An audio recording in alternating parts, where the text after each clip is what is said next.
Spain's Ceuta border crisis, the economic reality nobody is talking about. This week, thousands of people breached the border between Morocco and the Spanish enclave of Ceuta, sending shockwaves across Europe and North Africa.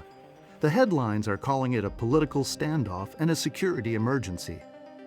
But if you look past the news flashes and dig into the data, you realize something much deeper is happening. This isn't just a sudden border event. It's an economic tipping point.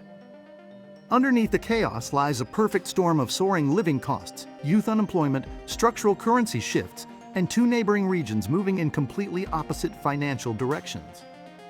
So what is the real financial story behind the Ceuta border crisis?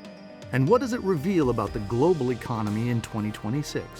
Let's break down the hidden numbers nobody is talking about. The North African economic pressure cooker. To understand why thousands of young people are willing to risk everything to cross a single fence, you have to look at purchasing power.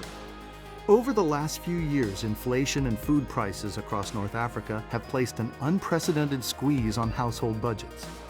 In regional hubs, youth unemployment figures have hovered near critical highs, leaving millions of educated, capable young adults locked out of the traditional economy. When local currencies lose buying power and job creation stalls, human capital naturally seeks liquidity elsewhere. For many, leaving isn't just about finding a higher salary.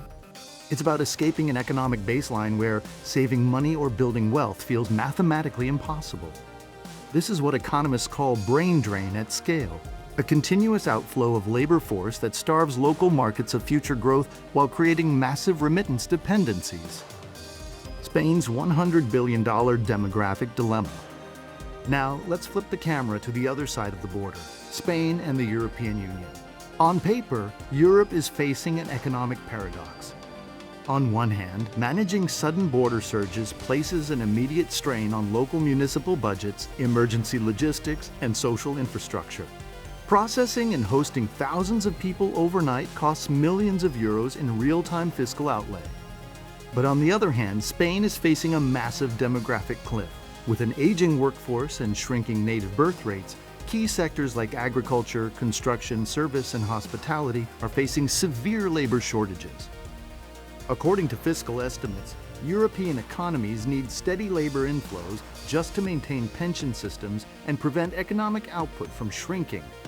So Europe sits in a continuous dilemma, balancing short-term border management expenses against long-term structural labor needs. It's an economic balancing act that grows more expensive every single year. The macro ripple effect on markets. So what does this mean for global markets and investors watching from the outside? First, border bottlenecks always impact trade corridors. Billions of dollars in bilateral trade pass through North African transit routes every year.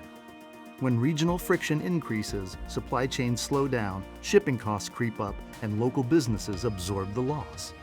Second, events like this accelerate structural shifts in how governments allocate capital. We are seeing increased fiscal spending redirected away from core economic stimulus and into border infrastructure, security, and diplomatic aid packages. When national budgets shift, taxpayers and investors feel the indirect effects, from currency fluctuations to adjustments in regional development funding. The situation that unfolded in Ceuta this week is more than just a headline. It's a direct window into how global wealth inequality, labor market shifts, and economic pressure shape the world in real time. As global investors and financially minded individuals, understanding these macro forces is essential for navigating where capital, labor, and opportunity will flow next. Now, I want to hear from you. Do you think mass labor shifts will be a net positive or a fiscal burden for European economies over the next decade? Drop your thoughts in the comments below. I read and reply to as many as I can. If you found this breakdown valuable, make sure to hit that like button, subscribe to Financial Horizon, and turn on notifications so you never miss our strategic economic breakdowns. Thanks for watching, and I'll see you in the next video.